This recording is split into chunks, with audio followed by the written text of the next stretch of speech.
of the circle.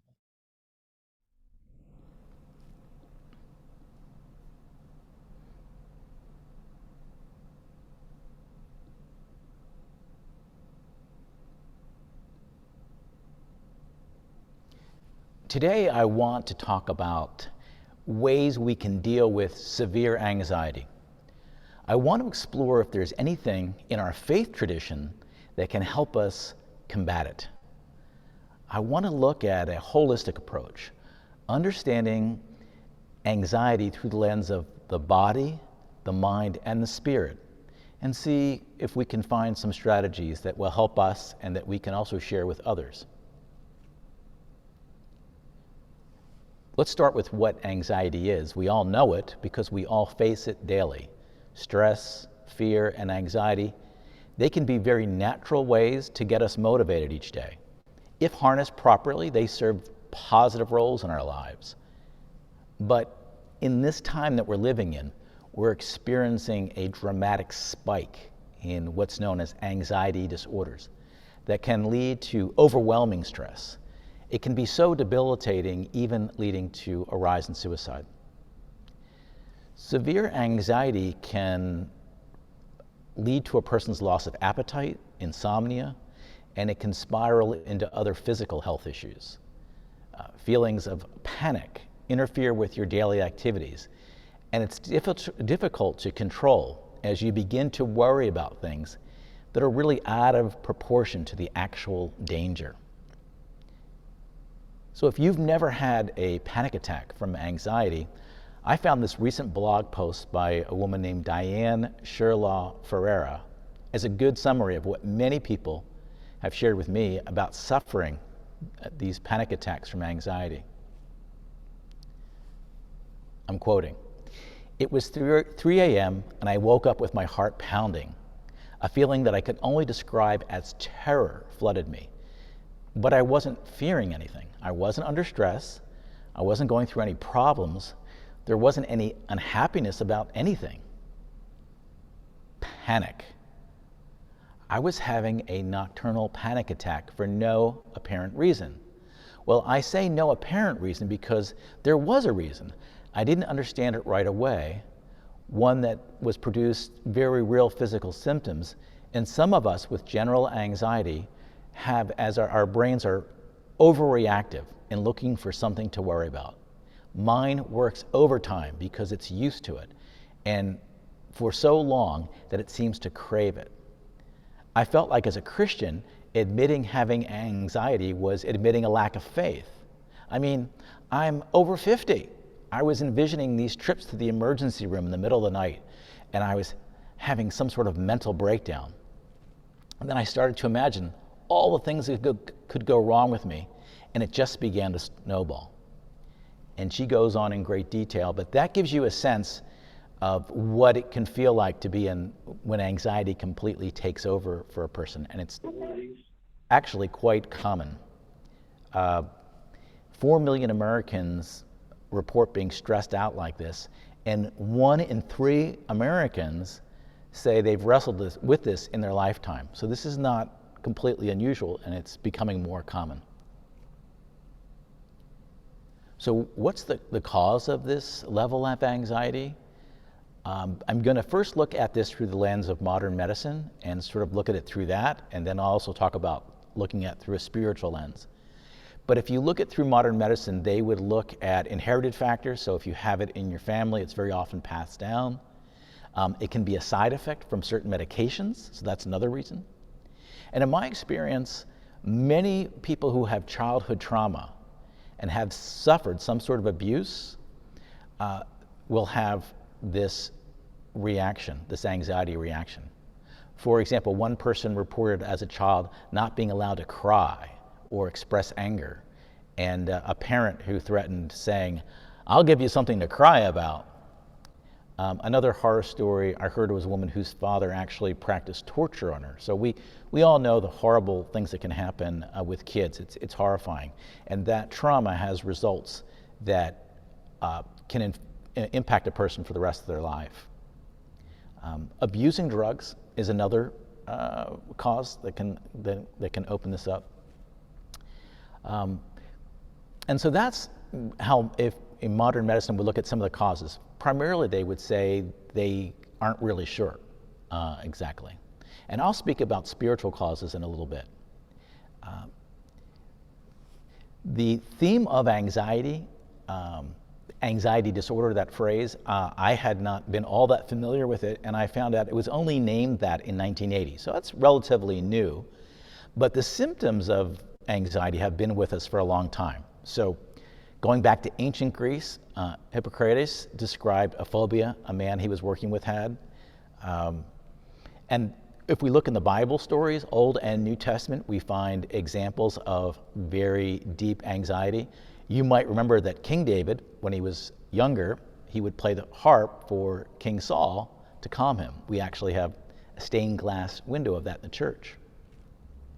And then King Solomon, who was actually King David's son, he repeatedly reported his attempts to resolve his own anxieties, and he described it as futile.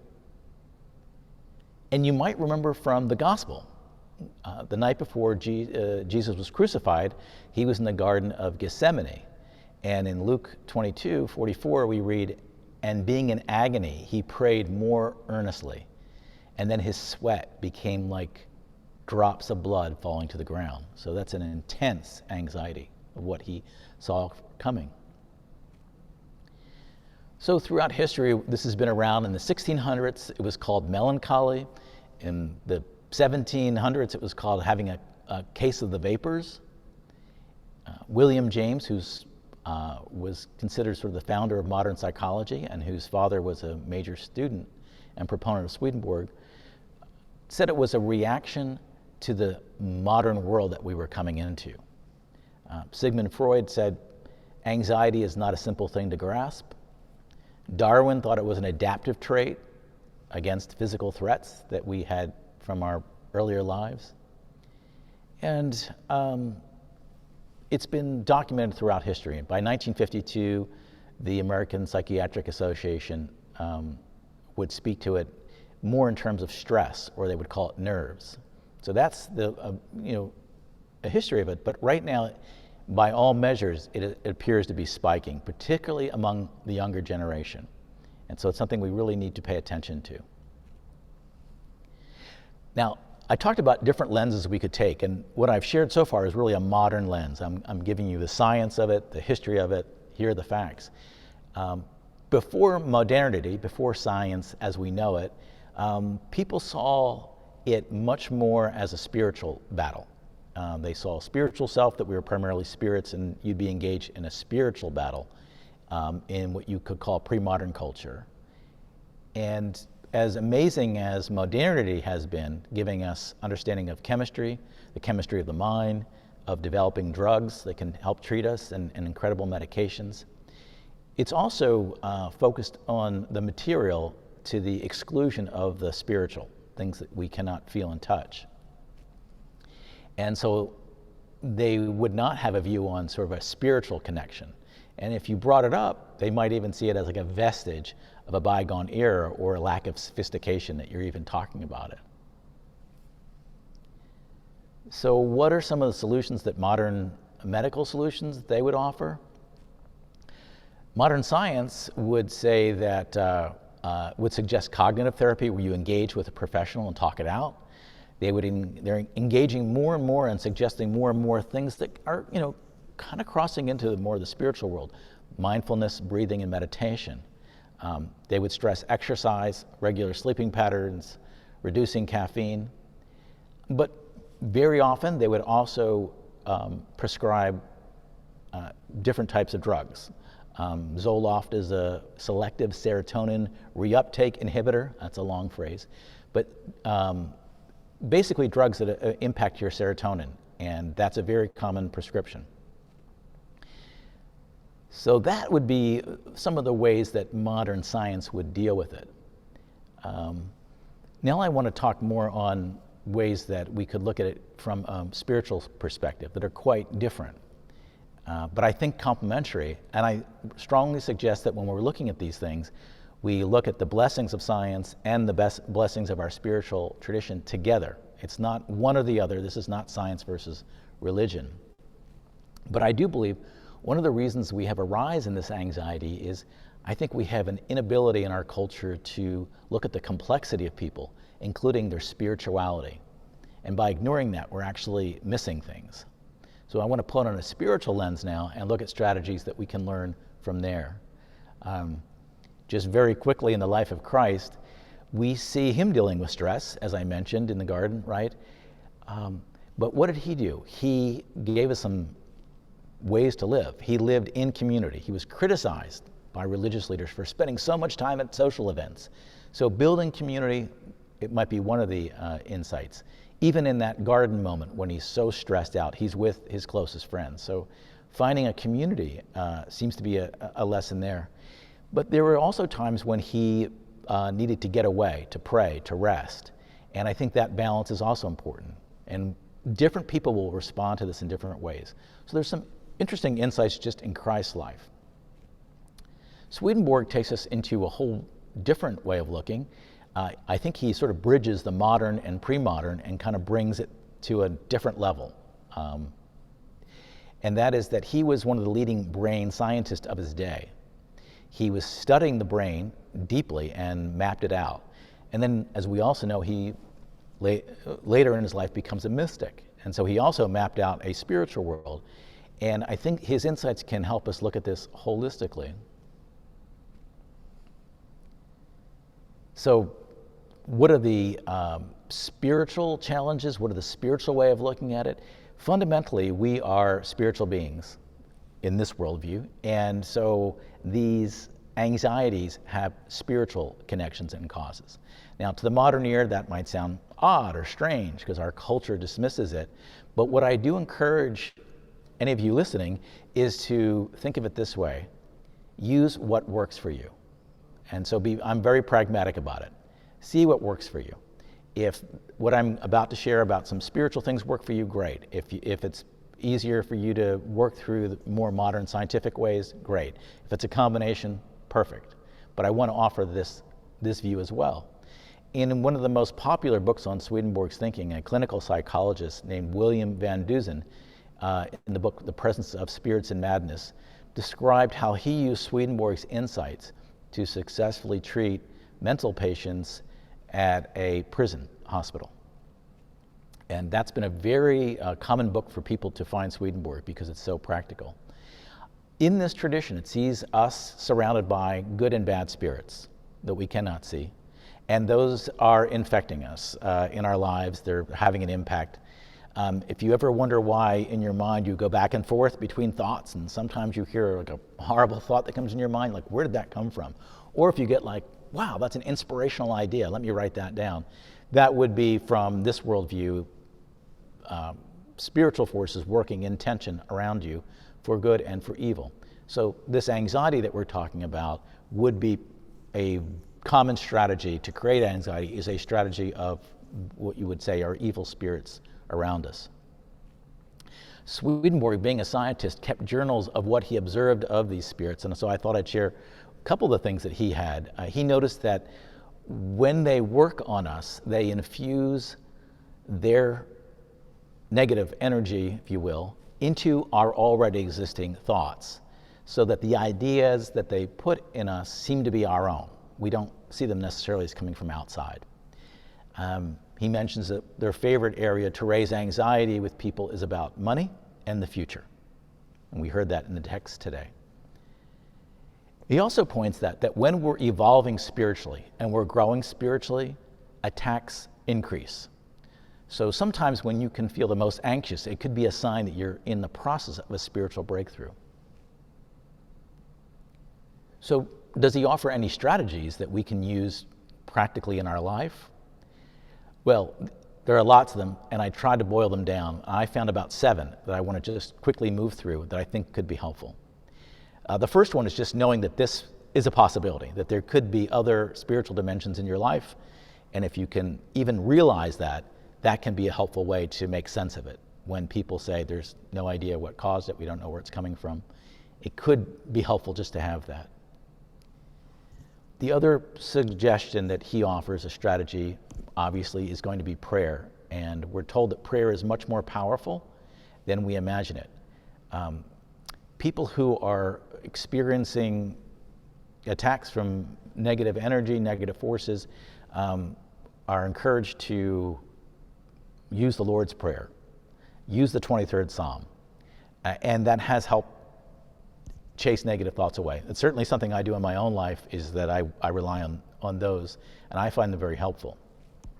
In our story that I read about the woman who was having the attack, she found this verse from James 4, verse 7 helpful. Submit therefore to God, but resist the devil, and he will flee from you. Other people I know just will say over like a mantra, the Lord is my shepherd, or holy, holy, Lord God. Just some sort of meditation to get them through. The passage, this too shall pass, has been helpful to people. So you might think of some sort of mantra, some sort of prayer, some Bible verse that is really powerful for you, and have that ready when you're feeling the anxiety and see if it works. I'd be curious to hear if it works for you. Okay. A third strategy is to question what you're hearing. This has been very powerful, I would say, in my coaching practice, which is not particularly a spiritual coaching practice. I work with people who have no spirituality, but this exercise of questioning what you're hearing can be really helpful. So, how does it work? You get an anxiety-provoking thought in your head, and just try this. Simply ask, is this true? And you can ask it a couple times. Hold it. This is what I'm getting worried about. Is this true? Invariably, people report it's not true. So where did that come from? In the coaching world, that's called a limiting belief. So you want to break that belief just by questioning it. You can break it. There's a renowned therapist teacher named Byron Katie who has an exercise where she asks her clients to say, first, when they're hitting a belief or a concern, is it true? Then she says, is it possible that it's not true? And then she says, what if it isn't true? How do I feel knowing it's not true? How would my life be different if it weren't true? It's a very simple exercise. You can check her out on YouTube and see that she does this before whole audiences. But it's a very good way of questioning it. Other people I know, more in a spiritual pathway, just have a very simple phrase they use when they have these people who I know who have panic attacks. They'll just say, that's not true, out loud. Or if they're not in a group, they'll say it to themselves. Or they'll just say, that's a lie. And some will repeat the words of Jesus saying, get behind me, Satan, when they have those deeply negative thoughts. So questioning is a very powerful strategy we can use. One area that certainly is overlapping now with modern science would be very much into physical activity. It's embraced yoga, which traditionally was a spiritual exercise and practice. But some exercise in just sometimes getting out of bed is very powerful. And people get very profound breakthroughs on yoga mats, I can tell you. So finding some way to stretch, walk, exercise can be very helpful. If you're in a state of depression, sometimes just getting yourself out of bed is very important. You need your sleep, but at some point you can just be completely locked into the bed. Getting out, moving in some way, shape, or form can be really hard, can be really helpful. Fifth, working on your own purpose and meaning in your own life. Very often these forces come in and they use phrases like this. You're useless. No one cares about you. You're a fraud. And this happens across cultures, across faiths. I hear this from a lot of different people, these same phrases. So obviously you could say that's not true, but having some sort of moving thing in your life that is meaningful and purposeful, that you're on, a path of meaning and purpose, makes you much less vulnerable to those attacks. They're not true for people, but those comments are common and they seek to bring up things in our life that we're ashamed of, and we don't want to let them in. So having a purpose, having something that you're involved with can help keep that away. Another simple one is just focusing on today. You just focus on today. yes, we need to plan our future. Yes, we need to think about our finances. We need to plan out how we're going to pay our bills. Yes, it's all true. But in these moments, just focusing on today can be very powerful. What can I do today? What can I do tomorrow? What can I do this week? Instead of what am I going to do for the rest of my life, that can be overwhelming. So living more in the moment. And finally, the seventh strategy that I've seen in the spiritual area, again, much like what we heard in the mental health area. In the mental health area, they would say get a therapist, but getting a spiritual guide, a coach, or even talking to a pastor, someone who can look at the spiritual lens. Very important not to be alone. These entities thrive on people being alone. And they want to move you to be alone. And they prey upon you. So create a friend network, a community, particularly one where you're not embarrassed to talk about your anxieties. It's best not to wait for a crisis to do this. This Sunday service that we do as a faith community, it could be a great place to start. We even do our dialogue, and then we even have at the end our little coffee hour where we discuss things. But you should feel comfortable building community, and it can be very preventative of this. Not only do we need to do this if we're in anxiety, but we also have to think about what are we doing to be visible to people who are suffering anxiety. What can we do? That's also very important. And in my experience, it means just being a calm presence. It's not quizzing, it's not judging, it's not shaming. It's mainly just saying, I'm here for you, there's no shame, it's not a big deal. I don't have solutions for it either, but I'm here for you. And just helping people who don't want to be alone. Annabelle shared on her Facebook page a really great story that we can put into the chat. And I'm just going to quickly summarize it, but it shows the power that we can have for people in states of anxiety. And it's the story of a person who was horribly abused, here it is again, abuse of kids, by parents, and watching Mr. Rogers on TV. And at some point he says, you're important, you're special. And he's just giving off this spiritual energy of kindness. And for the person in that story, which again, we can look at the whole story, it's very powerful. Hearing that person say that they were valuable, that they were special, that they were loved on TV made a difference in their life. And I noticed in her feed, the number of people who said, Mr. Rogers made a difference in my life too. So that's a person on television who was not judgmental, who reaffirmed people. And that's something we can do in our daily life. We can reaffirm people because we really don't understand what everybody's going through. But we do know that people are going through a lot right now. I can tell you, as a pastor, you see probably a little bit more, but we're all going through a lot right now. And we really need to be visible for people who are going through this. So as you can see, these are some strategies you might consider. They involve the body, the mind, and the spirit. And I encourage us to, when we're dealing with anxiety, use strategies that incorporate all parts of yourself. And in that way, we can look to not just be dealing with our own anxiety, but we can also be someone who can help others suffering through tough times. Amen.